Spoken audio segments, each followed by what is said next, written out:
Too many Black citizens have lost their lives at the hands of police, and we must put a stop to that.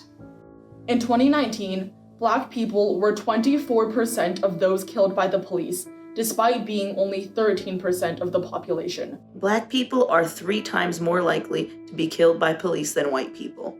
Trayvon Martin was walking down the street in a hoodie.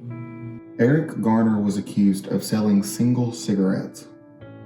Ezell Ford was walking on the sidewalk. Michelle Cassot opened her door to police for a mental health checkup. Tanisha Anderson was having a bad mental health day. Walter Scott was stopped for a non-functioning taillight. Philando Castile was driving home from dinner with his girlfriend and daughter.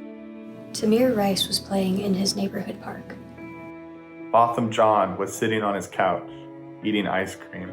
Tatiana Jefferson was babysitting her nephew at home. Dominique Clayton was at home, sleeping in her bed. Breonna Taylor was also asleep in her bed. And George Floyd was getting groceries at the store. But those are just some of the ones that made the headlines.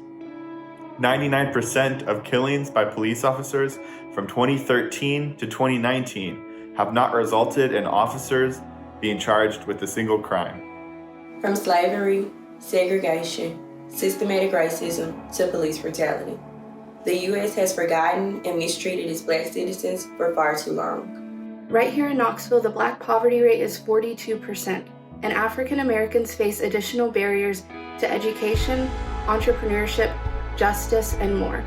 Generations before us started this very fight against hate and inequality. Now, it is time we honor their sacrifices and finish it.